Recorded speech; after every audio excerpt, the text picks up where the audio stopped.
Hello and welcome to BYJU'S Exam Prep IAS. Let's begin your daily quiz with question number 1 on your screen right now. Consider the following statements with regards to the Delimitation Commission. Number 1. The Delimitation Commission is a high-level body set up by an act of the Parliament. Second, it is appointed by the President of India.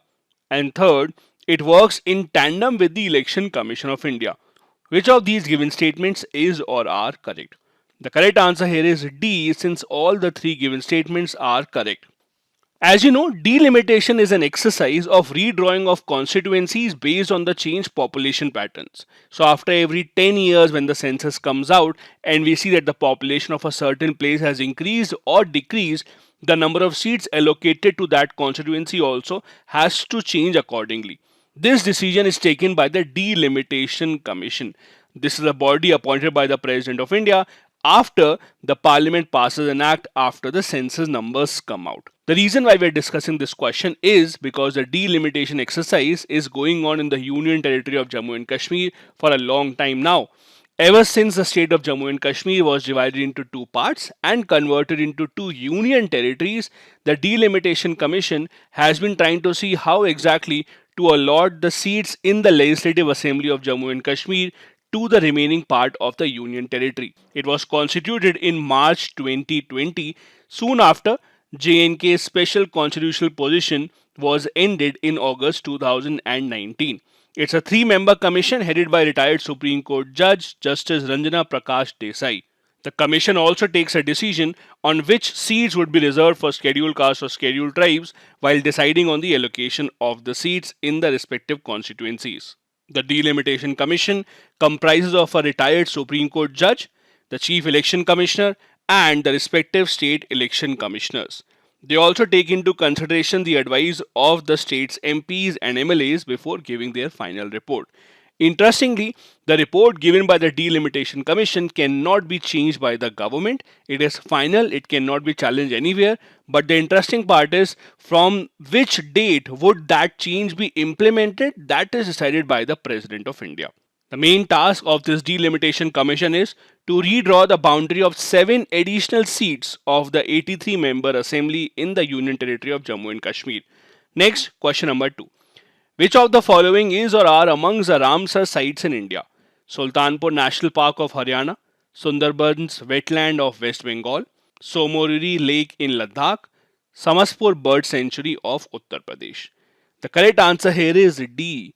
All these four given places are actually considered as Ramsar sites present in India. As of today, there are a total of 48 such Ramsar sites in India. The reason why we are discussing this is because the 48th Ramsar site in India has been declared as Khijadia Bird Sanctuary near Jamnagar in Gujarat. Apart from that, one more site in India that has been included in the list is the Bakriya Wildlife Sanctuary in Uttar Pradesh. The Khijadia Bird Sanctuary now becomes a fourth Ramsar site in Gujarat, and the announcement came on the International Wetlands Day that is observed on the 2nd of February. The Khijadia Wildlife Sanctuary is a freshwater wetland which is spread across 6.05 square kilometers on the coast of the Gulf of Kutch. It was formed following the creation of a dike in 1920. It is located near the Marine National Park of Jamnagar, which is the nation's first marine national park. It is extremely famous for spotting different species of birds. In fact, it is said that as many as 104 species of birds were observed in the Khijadia Bird Sanctuary in 1984. It is also a part of the Central Asian Flyway and is a fourth wetland in Gujarat to get the Ramsar tag. Next, question number 3. According to the Indus Water Treaty of 1960, which of the following rivers were portioned or allocated to India? Jhelum, Ravi, Satluj, Indus, Chenab or Beas? As you know, the Indus Water Treaty of 1960 was a treaty brokered by the World Bank between India and Pakistan for the reason that all these rivers go to Pakistan through India, and India, being the upper riparian state, has to give some assurances to Pakistan that we will not divert or stop the flow of water. As per this treaty, out of the 6 rivers, 3 were given to India while the other 3 were allocated to Pakistan. The correct answer in this question is B, that is Ravi, Satluj and Beas. These are the three rivers that were allocated to India, while the other rivers and their water was allocated to Pakistan. Interestingly, out of the three rivers that were given to Pakistan, India was given the right to use the water of those rivers also, but in a non-consumptive manner. So we can use that water provided that the flow of water is not reduced or the quantum of water is not cut down. Despite multiple wars between the two sides, this treaty has lived up to this day and no side has violated this treaty till now. The reason why we are discussing this question is because of this news, according to which the annual meeting of the Indus Water Treaty is due, but no schedule has been finalized as of now. As per the treaty, both the sides have to appoint an Indus commissioner who will be the representative of the side while discussing the terms of the treaty with the other side. There is an annual meeting held to ensure that the provisions of the treaty are upheld by both the sides. Next, question number 4. Consider the following statements with regards to the EXIM Bank of India. EXIM, as you know, stands for Export-Import Bank of India. Number 1. The organization was established in 1982 under Export-Import Bank of India Act of 1981 as the purveyor of export credit. Second, the EXIM Bank is owned jointly by the Indian government and the RBI. Third, it offers term loans to Indian companies for equity investments in their overseas joint ventures or wholly owned subsidiaries. Which of these given statements is or are correct? The correct answer here is C. First and the third statements are correct. The second statement is wrong because EXIM Bank is owned 100% by the government of India. The RBI does not have any stake in the EXIM Bank. It is a completely owned subsidiary of the government of India only. As the name suggests, the main function of the EXIM Bank is to ensure financial support to import and export houses in India who are trying to put in more investment in their work. It also includes giving term loans to Indian companies for equity investment in their overseas joint ventures or wholly owned subsidiaries. The reason why we are discussing this question is because India's EXIM Bank and Sri Lankan government have signed a $500 million loan agreement, which will help Sri Lanka with its fuel shortage right now. As you know, the island nation is in the mid of one of the worst economic crises that they have seen since their independence. This will be in the form of a line of credit with an interest rate of under 2%, so very minimal interest rate to go with it. We have discussed about the crisis in Sri Lanka multiple times, starting with how Sri Lanka abruptly said that we are going to be a 100% organic country and banning all the non-organic pesticides and fertilizers, pushing the country into an economic decline that has not been seen in many decades. It has been asking for help from multiple nations, including India. In fact, on 13th of January, India extended a $400 million currency swap agreement with Sri Lanka as well. Next is a previous year question from 2020. Which of the following statements correctly explains the impact of Industrial Revolution on India during the first half of the 19th century? Number 1. Indian handicrafts were ruined. Second, machines were introduced in the Indian textile industry in large numbers. Third, railway lines were laid in many parts of the country. And fourth, heavy duties were imposed on the imports of British manufacturers. The correct answer here is A. The direct result of Industrial Revolution was that a lot of cheap products made by machines were flooded in the Indian market and the Indian handicraft as a result of it was ruined.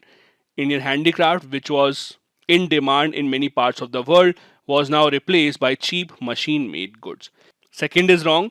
Introduction of machines in Indian textile was only seen in the late 1850s, so it was actually in the second half of the 19th century, starting with cities such as Bombay. Third is also wrong since the first railway line in India came up in 1853 and the network got expanded only in the second half of the 19th century. Third again is wrong. On the contrary, the import of British goods was made much easier in India so that they could flood Indian markets and the Indian handicraft was not available to buy at a cheap price as compared to the British goods in India. That is why the correct answer here is A. The direct consequence was that our traditional cottage and handicraft industry was ruined because of the rising industrial revolution in UK and other European nations.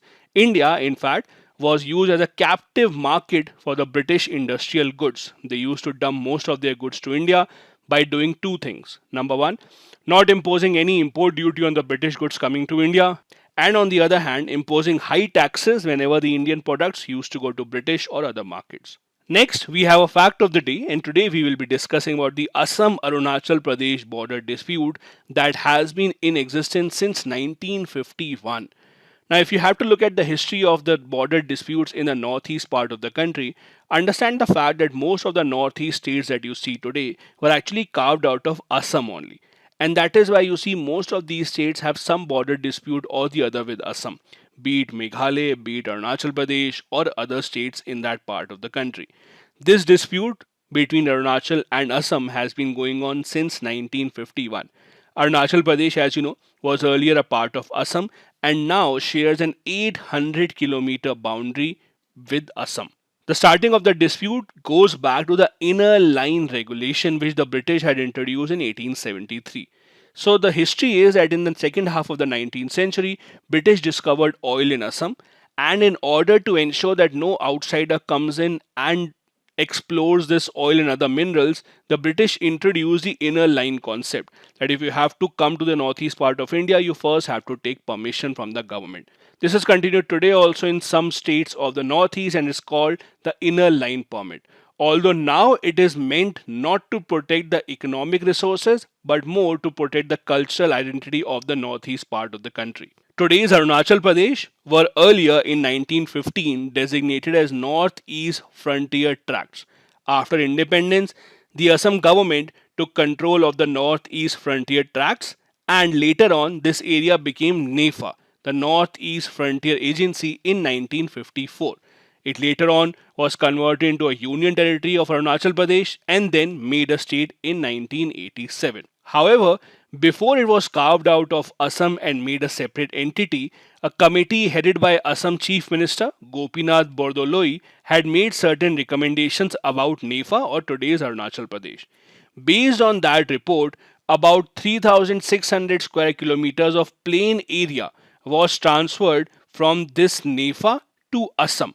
This is a major bone of contention because the people living in NEFA, today's Arunachal Pradesh, did not agree that their land, plain land, had to be transferred to Assam. And this remains one of the bones of contention since Arunachal Pradesh refuses to accept this notification of demarcation. They say that it is arbitrary and their land should be transferred back to them.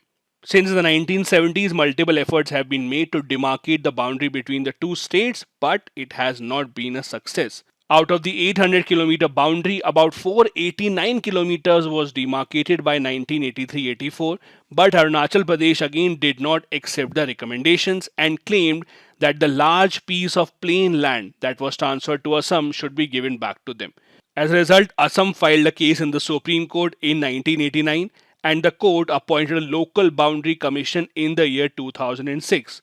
In the report of this commission, it was recommended that Arunachal Pradesh should get back some of the territory that was transferred to Assam in 1951, and the two states should sit together and try to arrive at a consensus through discussion.